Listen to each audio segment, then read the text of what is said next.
over a drink, we have a civilised conversation with someone. We very often disagree, but we do it in a grown-up way. Come and join me on Farage.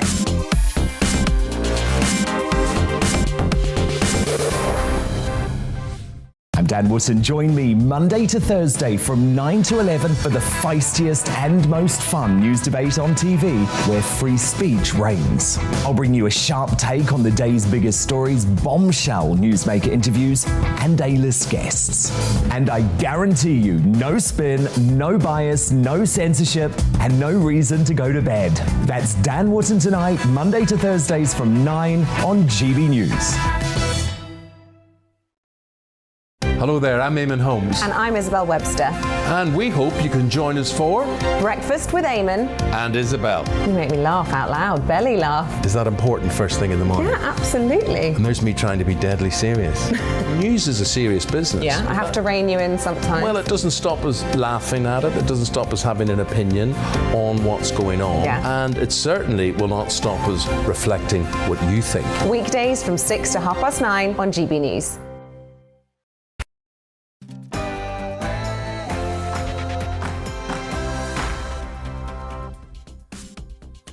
Tonight on Farage, Operation Redmeat has been launched by Boris Johnson in a bid to save his position as Premiership. It includes sending the Royal Navy into the English Channel. Is it enough to save him?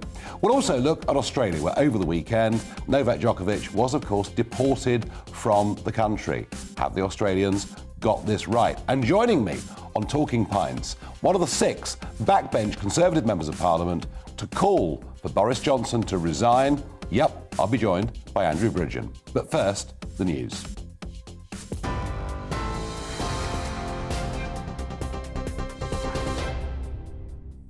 Hello, I'm Polly Middlehurst in the GB newsroom. Our top story.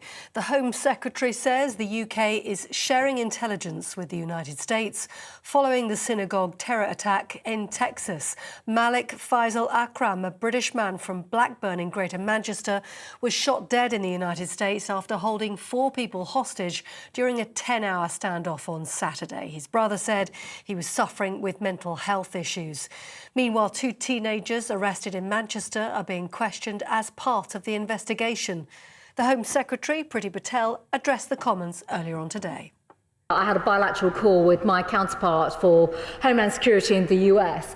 And let me just say a few things. First of all, we are working with the FBI. In fact, we have been since the incident took place, and there's a great deal of intelligence sharing and work taking place on this. Of course, when it comes to our own domestic homeland, there are a range of measures that are being undertaken right now, including protective security for the Jewish community. Well, the Home Secretary is also warning MPs to be on their guard about foreign agents. It follows claims that solicitor Christine Lee, who made donations to UK political parties, is in fact a suspected Chinese spy. Priti Patel said Miss Lee's connections with MPs were deliberately cultivated to make the UK government more favourable to Chinese interests. Police investigating the murder of Aisling Murphy in Ireland say they've made significant progress in the case. The 23-year-old primary school teacher was killed during a morning run on the banks of the Grand Canal in Tullamore last Wednesday. Police are now asking anyone who saw a man dressed in a black tracksuit, top and bottoms, with a large white stripe or writing on the side to come forward. And there are growing concerns for the welfare of an 18-year-old woman who disappeared at the weekend. Marnie Clayton is from Bracknell and was last seen leaving a nightclub at Windsor at 2 in the morning. Police are appealing for help, saying her disappearance on Sunday was out of character. The Culture Secretary has confirmed the BBC licence fee will be frozen for at least 2 years. That's despite BBC bosses insisting there is a strong case for taxpayers to continue investing, as they call it, in the corporation. Nadine Dorris wants to find a new funding model for the British broadcaster. And Prince Harry says he and his family can't return to the UK because it's too dangerous. He's now challenging a Home Office decision which prevents him from personally paying for his own police protection. He has lost his taxpayer-funded security as he moved to the United States. Prince Harry says his private team in the States doesn't have adequate jurisdiction or intelligence in the UK. On TV, online and 3 Radio via DAB+. You're with GB News. Now more from Farage.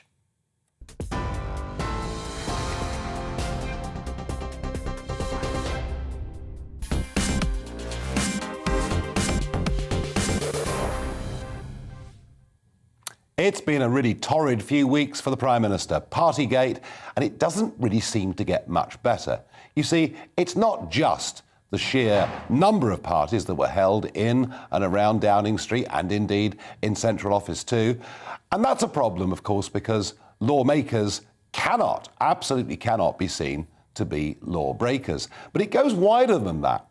It's a feeling that at all times the Prime Minister just simply hasn't level with us. There are many out there that think he simply hasn't told the truth. I've never seen the word lie associated with a serving Prime Minister as much as I have with Boris Johnson over the course of the last few weeks. And now there are 6 Tory MPs openly calling on him to resign. The Sutton Coldfield Conservative Association met and 10-0 they voted the Prime Minister ought to go. All of this may be about to get just a little bit worse because Dominic Cummings has put out a fresh piece of information tonight saying that Boris knew about the party, was invited to the party, accepted he'd go to the party, and Dominic Cummings claims Boris Johnson lied to the House of Commons. If any of that is stood up by the Sue Gray report, then the Prime Minister would be in very real trouble. We'll talk in half an hour or so to Andrew Bridgen, one of those 6 MPs calling on the PM to resign. We'll ask him for his reasoning. But over the weekend, Boris Johnson has rediscovered his inner Conservative. Yes, absolutely. He's rediscovered the things that actually got him elected with an 80-seat majority. So we're not hearing the Liberal Greenie Boris. No, we're hearing the Conservative Boris. We're told over the weekend that the BBC licence fee will be frozen for 2 years and that from 2027 there'll be a completely new, different funding model. Levelling Up is back on the agenda. Expect some really huge announcements about money that'll get poured into the north of England in particular. But the big one, and there it is, it's on the front page of a Time. PM calls in military to stem flow of migrants. Yes, he's called in the Royal Navy because Britannia rule the waves and that will stop everything. Now, this idea is very, very popular. Opinion polling of all voters shows 71% approve of the Royal Navy being sent in to deal with the Channel crisis. But there's a problem here. You see, all the Royal Navy can do, and they'll basically replace Border Force, they can patrol up and down the line 12 miles from the Kent and Sussex coast, but they can't go any further than that without French permission to go into their waters. And what are they going to do? Are they going to turn the boats around? Well, physically, to do that with rubber dinghies is impractical, frankly, pretty much impossible. Are they going to scoop up the migrants and take them back to France? Well, to begin with, we don't have a returns policy in place, so the French wouldn't want them. And if the Royal Navy were just to do it, well, it would cause a diplomatic incident. Now, I think in the end, it's the solution, but there's no way these are the terms of engagement for the Royal Navy. So all you're really doing is you are replacing one taxpayer-funded taxi service, which is what Border Force have been, and replacing them with the Royal Navy. Yes, the Royal Navy will take the migrants on board, deposit them in Dover, and then we're told there's a strong possibility they could be flown off to Rwanda or Ghana for offshore processing. You will not see that happen in a month of Sundays. I can't even imagine the human rights lawyers rubbing their hands with glee at the moment as court case after court case would prevent people being flown to those countries. And even if they were, it would cost an absolute fortune, and before you know it, there'd be reports about bad things happening in the camp, bad health, bad food, people being predated upon. None of it's going to happen. So I put it to you, whatever the newspapers may say, however big the story is about the Royal Navy going into the English Channel, it makes no difference. And actually, in terms of the crisis, things got worse over this weekend. We learnt on Friday, late, that those that come into this country across the Channel and through other routes and are waiting for their asylum claims to be processed can now, after a year of being in the country, work legally. Not join the black market, but work legally by going into the care home sector. There is a big shortage of staff in the care home sector because something like 30 to 40,000 people have left the care homes as a result of not being vaccinated, and they're gone. Now, the Migration Advisory Service that proposed this to the government says actually it should be reduced to 6 months. No need for a visa, none whatsoever. Just illegally cross the Channel, come into Britain, and you will be able to find work. So the net effect of this weekend on a trade that saw over 28,000 people come to the UK last year, the net effect of the weekend is there are even bigger incentives for people to come, not fewer. That's all part of Operation Red Meat. I'm asking you, the audience question, will Operation Red Meat save Boris Johnson's career? Well, let me know, farage@gbnews.uk. Well, joining me now to discuss all of this is Steve Valdez-Simmons, Refugee and Migrants' Right Programme Director at Amnesty International. Good evening, Steve. Good evening. Do you agree with my analysis that sending people to Ghana and Rwanda is pretty unlikely to actually happen? I agree it's very unlikely to happen, most importantly because to persuade other countries to take responsibilities that are ours on top of their own, let's face it, Rwanda already hosts a refugee population larger than ours, and it's a much smaller and incredibly poorer country by comparison. To persuade them to do this would cost enormous sums of money, as indeed the Australian example shows, even for them to receive a very small number of people.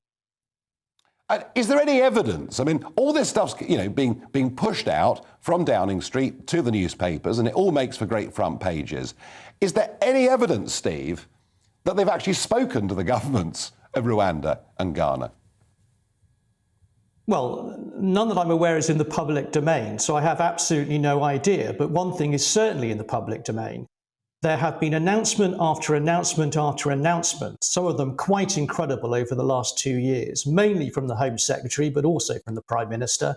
And virtually none of these things have ever happened, mostly because most of them have been entirely impractical, entirely impossible to afford, and some of them have been recklessly dangerous, not to say unlawful. Yeah, I mean, I guess they're doing this, Steve, because you know as well as I do that in many parts of this country, particularly the Brexit voting parts of this country, people thought we were going to get back control of the borders, and they see this being openly abused by criminal trade across the English Channel. So, I mean, whatever your position on this, you must accept it is a real political issue in this country. Well, it's certainly a political issue, but it's one that ministers have ratcheted up. Let's remember that the number of people who actually crossed the Channel to our asylum system last year, by all means, was essentially no different to about 2 years ago. It's true that a very much larger proportion of those people now do so by means that we could all see. Yeah. And ministers immediately jumped on that and have made a great noise about it, and now they're making even more noise with the prospect of the Royal Navy patrolling the waters. But they've got no solutions to this because, quite frankly, they have taken the position of not explaining to the British public that actually little has changed over the last few years, and not levelling the case that this country receives very few people seeking asylum, and unless and until we are to share our responsibilities, I'm afraid smugglers, by dangerous journeys like these, will continue to profit. But net migration, I mean, we saw some figures from the ONS last week that net migration, their forecast, will add 2.2 million to the population over the course of the next decade. So whether it's legal, whether it's illegal, the British population is rising very rapidly as a direct result of migration. I mean, we're 8 million more people now than we were at the turn of the century back in 2000. And 84% of that rise is because of migration. I mean, can we just go on seeing the British population inexorably rise to 70, 75, or in time, 80 million. Does that actually make sense for us as a nation and for our quality of life? Well, I think there are all sorts of questions that can be asked about that in relation to our immigration rules, but none of them are addressed by the relatively small number of people who make these journeys to our asylum system. And quite frankly, taking responsibility for our asylum system would make virtually no impact on the sorts of numbers that you have mentioned.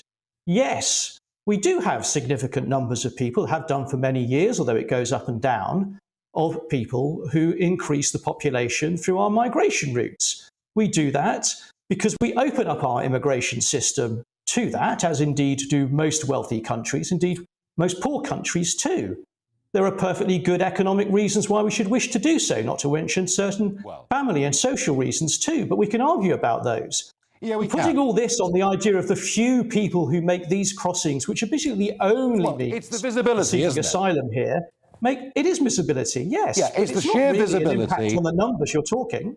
Yeah, I mean, look, I could argue that actually an 8 million rise in the population has impacted housing and the NHS, and I could go on. But it's the visibility of the cross-channel issue that's what's upset a lot of Brexit voters, a lot of whom voted for Boris in 2019. So, in summation, replacing Border Force with the Royal Navy, will that make any difference at all? I can't see how it will. I agree with you. What is the Navy going to be able to do that Border Force cannot? Yes, they can patrol the waters. Yes, they can save lives. Thoroughly good thing if they were to do that. But in terms of being able to do anything about the fact that people are compelled to make these journeys to make asylum in this country because they're not they compelled, cannot make asylum by... They're not compelled. If they wish... They pay these young men, Steve, and let's remember it's 90% young men. These young men choose to pay criminal traffickers. Because if they wish to make their asylum claim in this country, which they are perfectly entitled to do, this is the only means that is open to them. And since many of them have connections and indeed family in this country, it is perfectly legitimate that they should wish to do this. And since also their conditions in northern France are frankly appalling and unsafe, it is inevitable that they should feel compelled to take these desperate risks. So you feel it's legitimate to board a dinghy and to sail across the English Channel? You think that's a legitimate thing to do? I don't just feel it. That is the international law position that this country not only signed up to, but effectively drafted with others and has maintained ever since, because it is not required that you pre-authorize your route to seek asylum, and every country is required to take its share of responsibility into receiving people seeking asylum. And since the UK makes no provision whatsoever for anybody to be able to claim asylum but by getting here, and no visa is available for that, all you have left is dangerous journeys like this. Well, they're certainly happening, and 800 have come so far this year, double the number last year. Steve Valdez-Simmons from Amnesty International, thank you very much indeed this evening for your time. And in a sense, folks, even though I disagree hugely with Steve and Amnesty on this, but in a sense, he does actually have quite a powerful point, which is we are still signed up to the European Convention on Human Rights. We are still signed up with the United Nations to a 1951 definition of what makes a refugee. Both of those things are hopelessly out of date. We need Brexit phase 2, changing the UN agreement, getting out of the European Convention. Otherwise, we will never, ever solve this problem. And a final point, our Royal Navy has been driven down in size ever since the Conservatives came to power in 2010. We're going to put what's left of it in the English Channel to replace Border Force. When we're living in a world of increasing tensions, whether it's the Russian Navy, whether it's indeed the Chinese Navy, our Navy should not be doing this. Our Navy should be out there protecting us and global security. Well, the second part of the red meat that was thrown was Nadine Dorries on the TV licence fee. I feel it's completely and utterly outdated. I think modern streaming services should replace it. We'll talk about that in just a moment.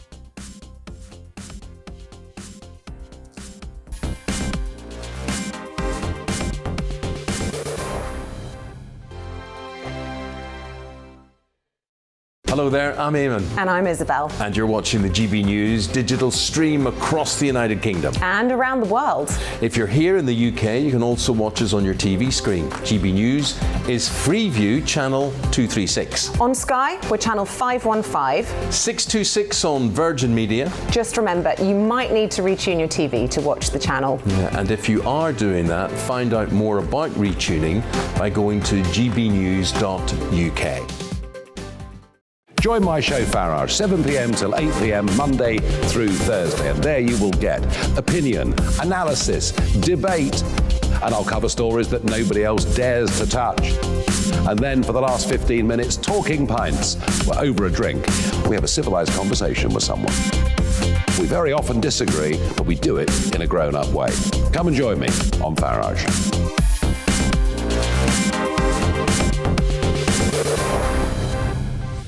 I'm Dan Wootton. Join me Monday to Thursday from 9 to 11 for the feistiest and most fun news debate on TV, where free speech reigns. I'll bring you a sharp take on the day's biggest stories, bombshell newsmaker interviews, and A-list guests. And I guarantee you, no spin, no bias, no censorship, and no reason to go to bed. That's Dan Wootton tonight, Monday to Thursdays from 9 on GB News. Hello there, I'm Eamon Holmes. And I'm Isabel Webster. And we hope you can join us for Breakfast with Eamon. And Isabel. You make me laugh out loud, belly laugh. Is that important first thing in the morning? Yeah, absolutely. And there's me trying to be deadly serious. News is a serious business. Yeah, I have to rein you in sometimes. Well, it doesn't stop us laughing at it. It doesn't stop us having an opinion on what's going on. Yeah. And it certainly will not stop us reflecting what you think. Weekdays from 6 to 9:30 on GB News.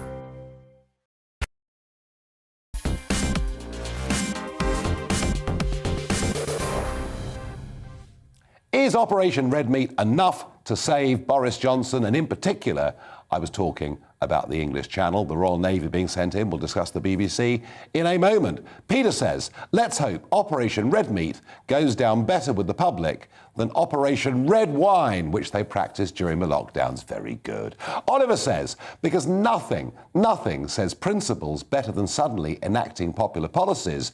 You could have done it years ago just to save your own skin. Yeah, he's rediscovered over the weekend his inner conservative. Patrick says, maybe he could consider actually getting Brexit done. Oh, cutting. But this time, getting it done properly. One viewer says he needs to end all COVID restrictions and ditch the green insanity. Not happening. It isn't going to happen. Derek says, of course it won't, but that won't matter as his followers will still make excuses and support him. And finally, Andrew says, Operation Dead Meat more like. It's a shame this was the only option left to Johnson, as pretty pathetic Patel has used up all the other ones. Wow, there we are. Some quite strong words from GB News viewers there. Now, the BBC licence fee, I've objected to it for years and years and years. I do genuinely believe that much of the news output from the BBC is biased. I was infuriated Saturday week back by Nick Robinson on the Today programme, giving a little talk about me, saying one or two things that I felt to be completely untrue. And I did, whilst the show was on air, text back and ask for corrections, but of course that didn't happen. However, globally, the BBC is part of our soft power. The BBC World Service is looked up to in many countries in the world. So it's not as if we should close the whole institution down, but should we be taxing everybody £159 a year in a modern day when through streaming and the internet we choose what we do? I don't think so. But joining me now to discuss this after what Nadine Dorries said at the weekend, and remember, it's a 2-year freeze on the amount you pay, and 2027 will end the current funding model. Jill Hind is Director of TV at Enders Analysis and previously Operations Director at Freeview. Jill, good evening. Good evening. So it really is outrageous, isn't it? You know, we effectively tax everybody in this country to pay bloated salaries to a BBC model that's out of date with the modern world. That's a very powerful statement you've just made there. When you say it's an outdated model, the whole ethos of public service broadcasting is to provide very good, high-quality programming covering many, many different genres that is accessible to the whole of the UK population, free at the point of use. And it is providing genres that the subscription service will never dream of supplying, whether it's news, whether it's current affairs, whether it's some of the documentaries, and of course sport, and all those those programming that brings the whole culture together. But Jill, when it comes to comedy, when it comes to drama, when it comes to sport, there are now dozens of companies out there providing those services, and we opt to watch them, and we pay, you know, a subscription fee, or we pay £10 to watch a boxing match, or whatever it is.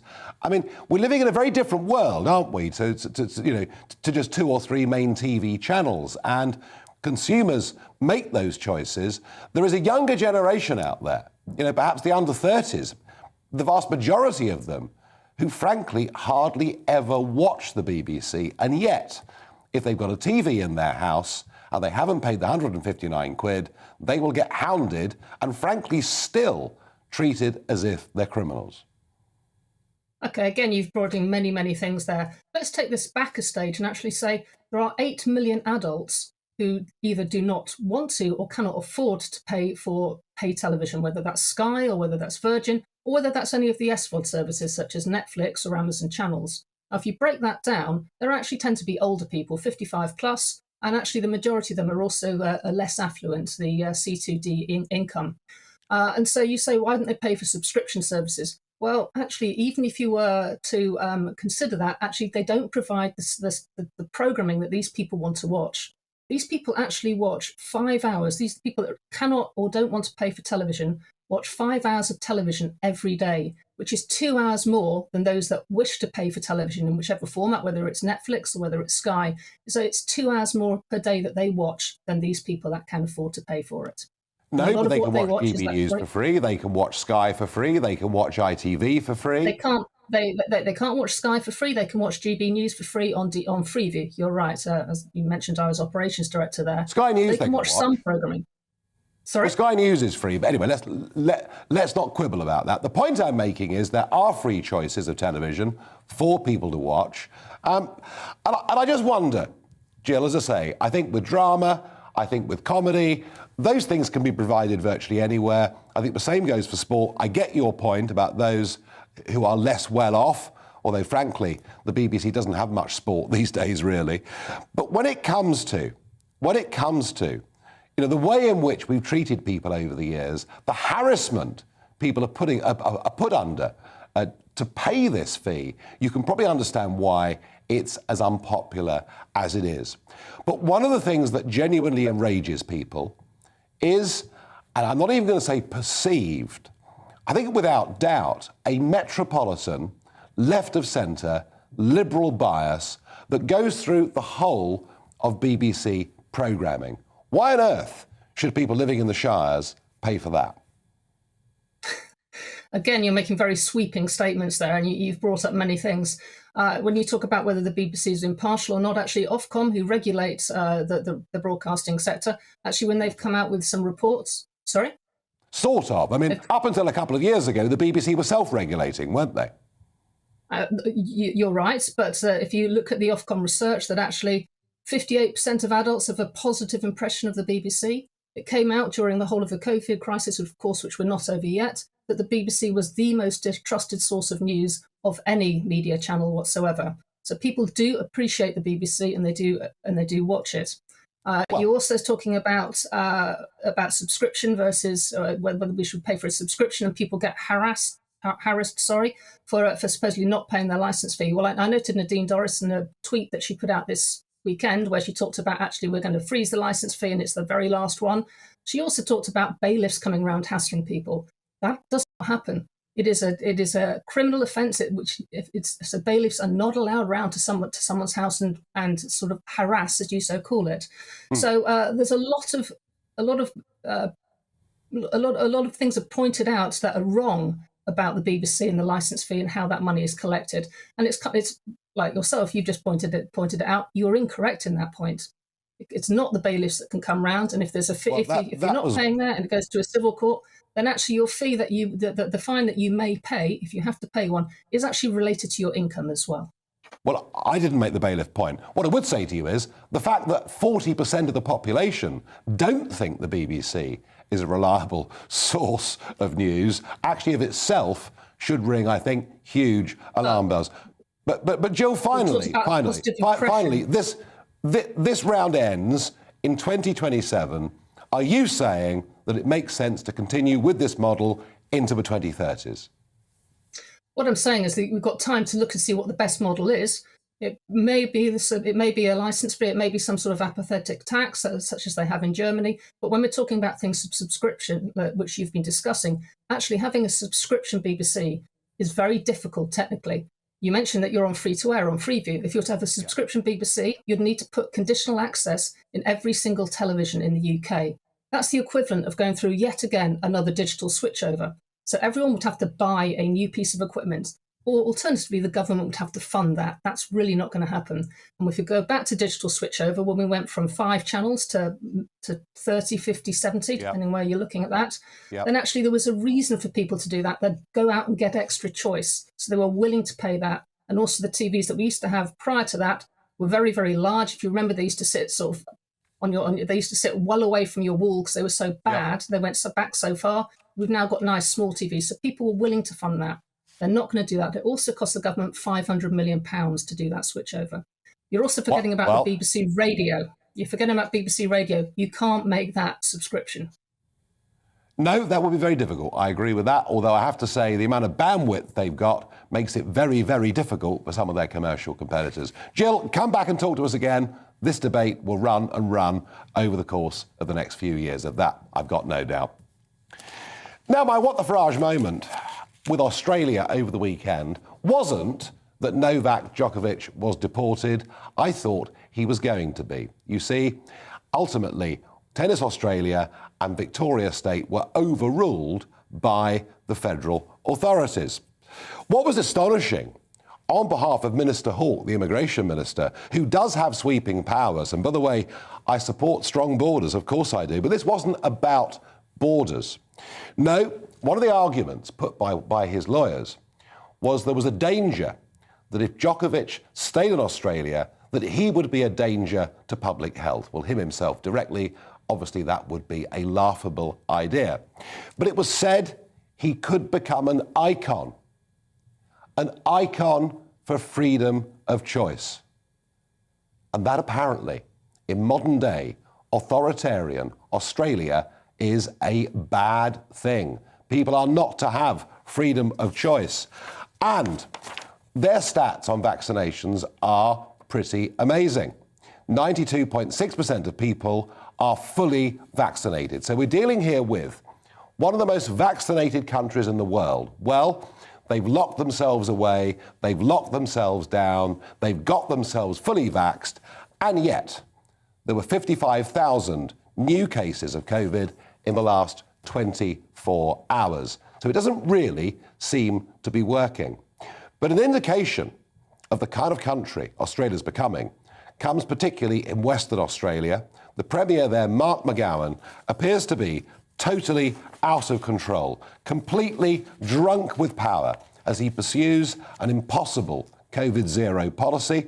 He's told people that new rules and restrictions will be in place for years, and he's announced that Western Australians not vaccinated against COVID will be banned from nearly every activity outside their home from the 31st of January. And it's this I've been warning against for the last 3 months here on GB News. It is the idea that we relegate millions of people in our countries in a sort of modern-day, updated form of apartheid to being second-class citizens. Australia is becoming rapidly an authoritarian, and I'm sad to say, rather unpleasant place. Now, one place that has locked down and did so before Christmas was the Netherlands. Mark Rutte locking the country down. And very interesting what's been happening there over the weekend. there have been, over the weekend, very large-scale protests taking place in Dutch cities. Here is just one of them. And quite significant numbers of people turning up at these protests.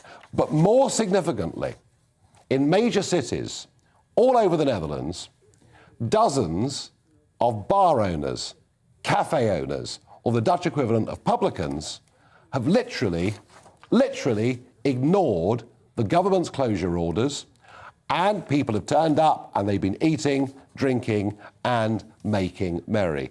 I sense the fact that the police chose over the weekend not to enforce the law against these bars, against these restaurants, against these clubs, says something.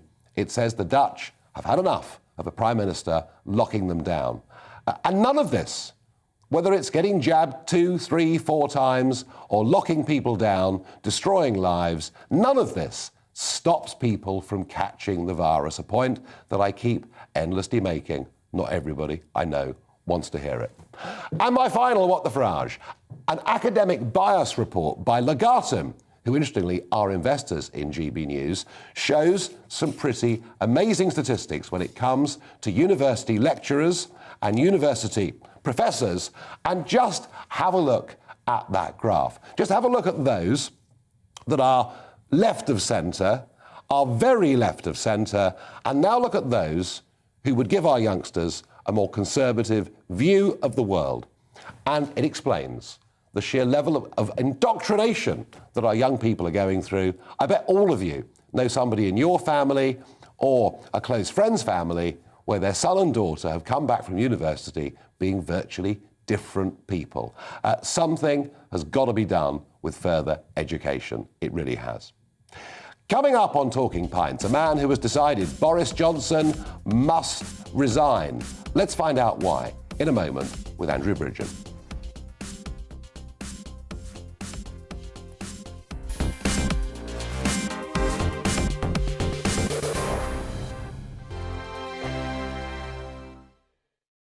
Hello there, I'm Eamon. And I'm Isabel. And you're watching the GB News digital stream across the United Kingdom. And around the world.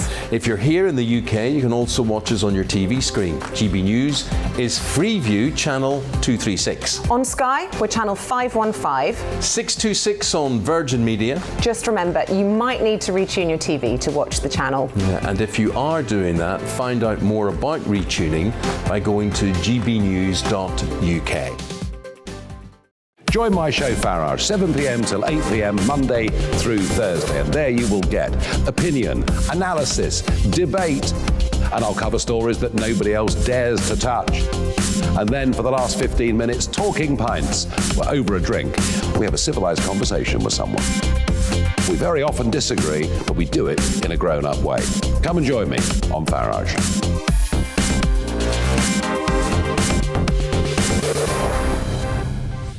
I'm Dan Wootton. Join me Monday to Thursday from 9 to 11 for the feistiest and most fun news debate on TV, where free speech reigns. I'll bring you a sharp take on the day's biggest stories, bombshell newsmaker interviews, and A-list guests.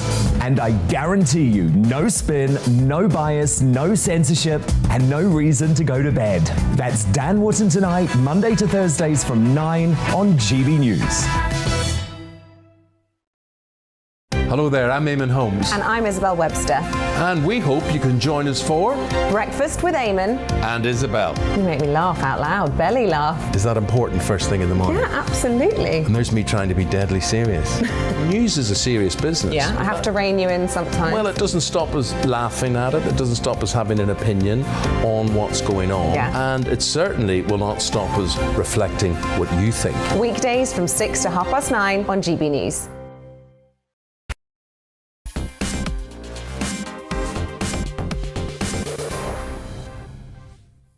It's open. The GB News Tavern is open. And joining me on Talking Pints is Member of Parliament for the Conservative Party, Andrew Bridgen. Welcome, Andrew. Cheers. To Talking Pints. So it's just another normal day in number 10 then?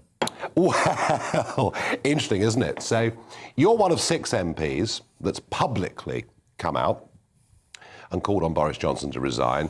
I've spoken to several who in private say exactly the same thing, but they're worried about what their local association may think, although we saw the Sutton Coldfield vote the other night, the committee 10-0 for him to go. What made you decide to break cover last week? I think the Prime Minister's position had become untenable. The revelations I predicted last Wednesday weren't going to stop, so the problem just gets worse. The government's paralysed. The Prime Minister can't function as he needs to. The government can't function. And that makes the whole position untenable. And the evidence we've seen, what I've seen, is it appears that Boris Johnson and the clique around him in Number 10, they can do what they want. And during lockdown, the rest of us had to do what we're told. That's unacceptable to me. And you didn't get invited to any of them? No, and it's unacceptable to me. It's unacceptable to my constituents. And what it isn't, Nigel, is it's not levelling up, is it, in my book? No, that's a very fair point. Now, some fresh revelations out, or accusations, I should say, more accurately. Dominic Cummings is now making fresh allegations, as I understand it, that Boris Johnson knew about the invitation to the big, bring your own booze party. But more seriously, and I've been watching what the Prime Minister's been saying in the House of Commons. There was no party when it was about the 18th of December. He didn't say parties. He's obviously been very careful about what he's been saying all the way through this. Cummings is, tonight, accusing the Prime Minister of lying to the House of Commons. You've seen that, yeah? Yeah. Yeah, well, that's tremendously serious. Clearly, someone's lying, either Dominic Cummings lying or the Prime Minister's lying. And quite honestly, if it is the Prime Minister, as far as I'm concerned, that's career-ending. You do not lie to Parliament. That is a resignation matter. So Sue Gray will report, I don't know, is it next week? Is it the week after? Well, I don't know, because, I think she's probably got more work to do than she started with, because the accusations keep piling up. And some of it, Keir Starmer has been pictured in an office having a drink. He was on a constituency visit. The Daily Mail are screaming for him to apologise. But, he was having a beer, but it could have been a cup of tea, couldn't it? Not everything, not the whole list of 14 or 15 of these now that it is. They weren't all parties, were they? I think we're up to about 20 now, aren't we? Oh, are we? I think it was 17, 18 or 20. Well, clearly the Prime Minister wasn't at all of them, but they were going on in government, a lot of them in Number 10. And as far as I'm concerned, when you run an organisation, you set the culture. It's no good moaning about the culture after you've been the boss for 2 years. You set the culture. I've been talking tonight about this red meat strategy, and suddenly all the Conservative things that you were elected on have come back on the agenda. We're not talking about net zero today. The Royal Navy going into the Channel and everything else. I know you're a fairly, I would say, in some ways traditional Conservative in the sense that you believe in free markets and enterprise and all of those things. Is Boris Johnson and actually many of those around him, are they actually Conservatives, Andrew? Well, what's I think annoyed me is he now wants to deliver a lot of the things that the backbenchers have been calling for, but they're actually the things that we promised in our manifesto at the general election. And to dole them out now is almost like giving out sweeties to placate children, but they're sweeties you had in your pocket all the time and the sweeties you promised us a long time ago. Why now? Why haven't we done this before? Because his priorities changed. Suddenly, net zero, combating global warming, a raft of social issues, these became the main things, didn't they? And I don't remember us promising any of those in our manifesto. That isn't what we were elected on, and it's been tremendously frustrating. I've found myself as a sort of middle-of-the-road Thatcherite, unable to vote with the government on numerous occasions. I didn't vote for the Owen Paterson debacle before Christmas. I didn't vote for the national insurance increases. They need to be reversed. That's a tax on jobs. And I didn't vote for Plan B. That was completely unnecessary and probably cost the economy around about 30 billion, which would have been very handy to reverse the national insurance increases and help people out with the cost. What are the arguments, Andrew? What are the arguments as to why more MPs haven't broken cover? Is because they say there is no obvious alternative. When you look at the names that are currently, and of course we never know, because John Major came from nowhere through the middle. Margaret Thatcher came from nowhere through the middle. And a lot could change, a lot could change. But assuming there is a leadership election this summer, which I think it will be, unless something devastating happens after May, after those local elections, is my guess, but I mean, who knows? When you look at Liz Truss, Rishi Sunak, are you really going to get your kind of Conservative with them? Well, we have a system for voting and selecting a new leader of the Conservative Party. That wasn't what I asked you. My views are probably slightly controversial. No, I feel very never. I feel slightly let down by the cabinet that things have been allowed to go on which shouldn't have gone on, and people have not walked, people have not complained. And quite honestly, I'd like to see someone from outside the cabinet be the next leader of the Conservative Party. We haven't got that long until the next general election. I think it needs to be someone who's known for a record of being a Conservative, and obviously someone with the highest integrity. Well, let's wait and see what happens. Now, talking of integrity, I turned my newspapers today to see the name Andrew Bridgen up in lights, a company in Ghana who you'd had asked some questions on behalf of, some complicated tax affairs to do with forestry, and, you know, the story is there. Bridgen acts for this company and then receives money. So you're in trouble too.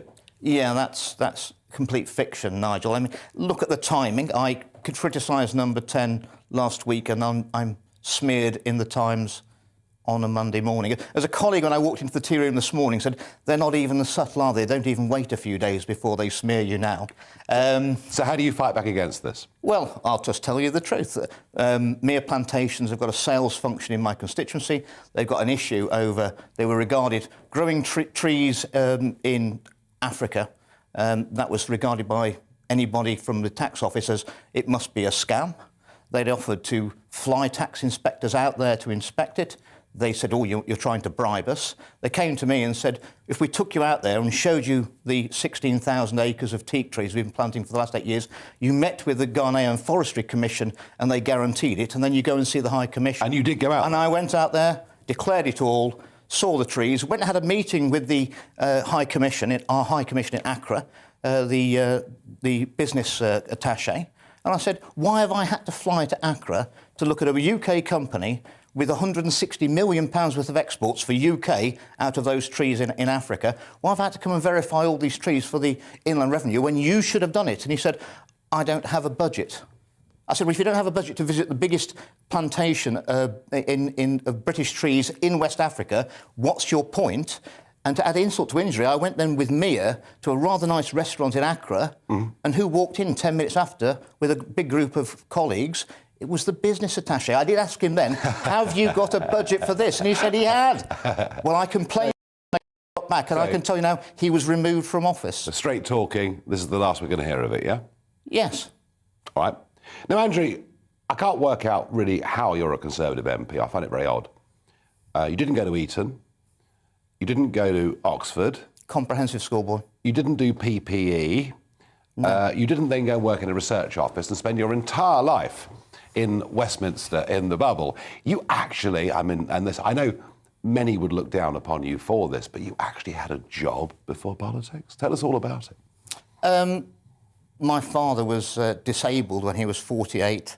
I set up a business with my little brother with £1,000 and built it into a 30 million turnover food business based in my constituency, employing 300 people. So food processing, yeah? Food processing, nothing sexy, potatoes and prepared vegetables, but it's a very regular business. Food industry is very stable, and it's very cooperative as well. So you basically just, as long as you do the right job, you're just pushing food into the pipeline and you for the consumers. You know, you reached some good positions with the Institute of Directors and all the rest Regional of it. chairman of the Institute of Directors, and I was voted Young Executive of the Year UK when I was young in 2000. So you were making good money? Yes, I took a very, very big pay cut to be an MP. You see, people don't believe that. I know. People just when don't people believe on the that. Doorsteps occasionally will say, you're all here just doing it for the money, I do get a bit peeved at times, but... And I mean, like you, I was in business. I was in the commodities business, in the city, different business, but still in the private sector. And I got involved in politics, you know, for a passion. And for me, it was the European thing. And you feel that very strongly too. One of the Spartans, and thank goodness that May deal didn't go through, which made a big difference to the future of British politics. But what motivated you? Because I built a factory in northwest Leicestershire, And through my links to the Institute of Directors, was told that the planning authority I was building my factory in were the least business friendly in the whole of the East Midlands.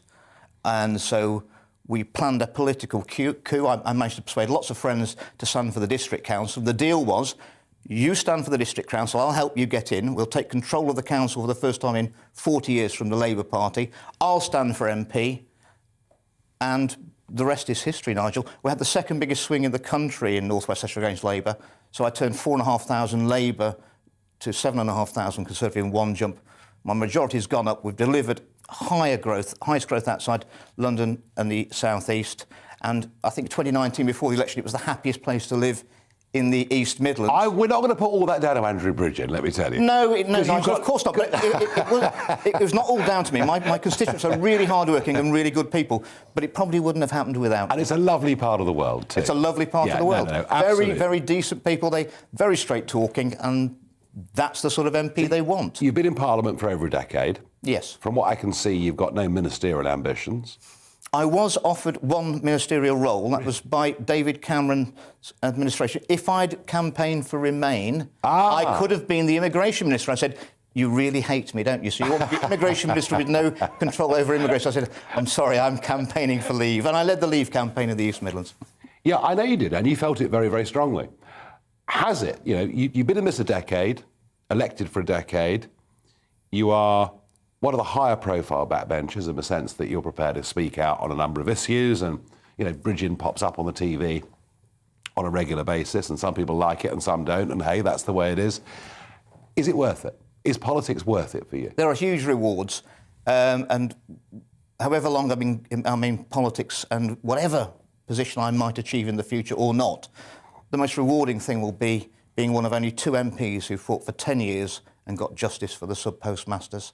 The biggest miscarriage of justice in this country's history, when people were telling me, no, you're barking up the wrong tree, Andrew. This computer system's fantastic. Look, all these sub-postmasters are all crooks. And they weren't, Nigel. They were all honest people. It's one of the biggest miscarriages we've ever had, isn't it? It is the biggest miscarriage. It is the biggest. Yeah. And putting that right, and we're still working on the compensation for them, and it's actually with a Labour MP. It's Kevin Jones, the MP for Durham North. Yeah. We've stuck together for 10 years on that, and we've got there, and no one can take that away from you. And there are great rewards in business, and they're all monetary. Yeah. But there are other rewards in politics, which you can't put a price on, and that's one of them. So Bridgen's staying in politics for the foreseeable, yeah? The foreseeable future is only ever the next election, as you know, Nigel. Yeah, I think in North West Leicestershire you're pretty safe, really, don't you? If they want me, I must stay. To get kicked out, you'd have to do something really dreadful, like be disloyal to the Prime Minister. Well, my inbox over the weekend, I suspect most Conservative MPs' inboxes, maybe most MPs' inboxes. I mean, I had 1,000 emails on that topic on Saturday alone. I'd put my head over the parapet, and it was 80-20 against the Prime Minister's position. Do you like Boris? As a person, great guy, and I voted for him and campaigned for his leadership. But I didn't think that he was going to be brilliant at running the country. I knew he could win us an election. I knew he'd get Brexit done, which he did. But I thought it would be rather the same sort of administration he had in London, where he'd have very, very capable people doing all the things he doesn't like doing the detail, doing the heavy lifting, let Boris do what he's good at, what Boris is good at, which is winning elections and selling messages. And quite honestly, I think that's not happened. Andrew Bridgen, thank you for joining me on Talking Pints. Thank you.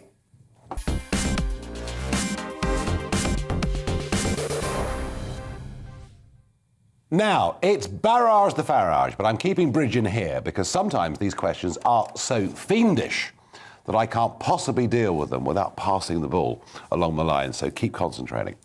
Right, here goes. Frank asks me, will Boris abandon his sudden Conservative policies again once he wins back his base? I'm afraid you're basically saying that this Prime Minister is insincere. It's an astonishing thing to say. Andrew, what does he really believe in? I mean, does he believe in the Royal Navy in the Channel and stopping this, or does he believe in net zero? And is our questioner right to be that cynical? Yes, probably. I think if we're not careful, I think what we're thinking is Boris believes in himself, and that's just not going to wash.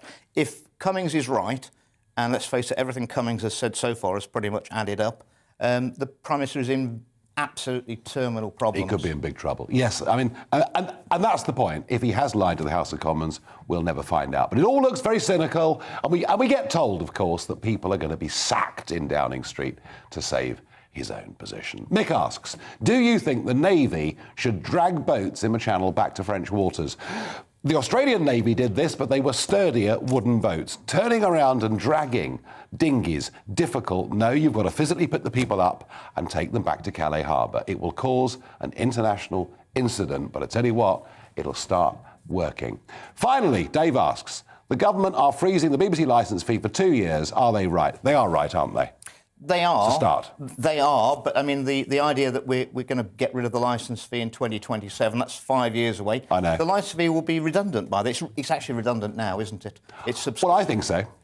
I think so. Thank you for joining us, Andrew. Now, coming up next, it's Patrick Christie's. First, though, a new regular feature.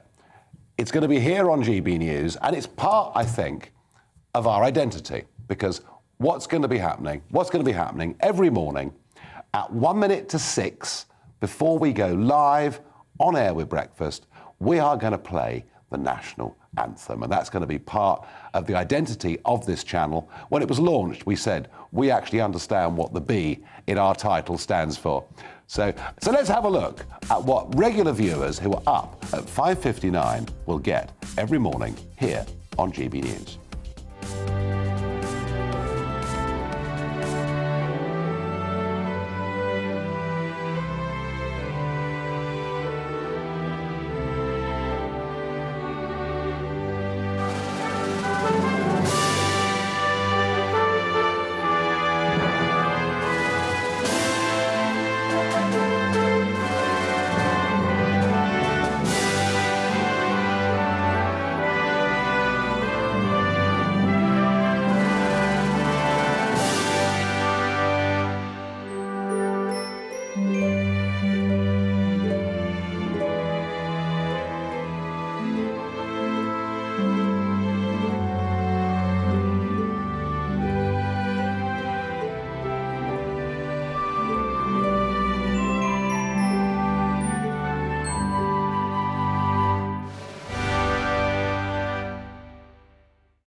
Hi there. We keep the widespread clear skies overnight, and of course at this time of year that means temperatures will drop like a stone, widespread frost and fog forming. But cloudier weather towards the far north will tend to keep things frost and fog free here. That's where the mildest areas coming around the top of this area of high pressure, but of course near the centre of the high with light winds and clear skies.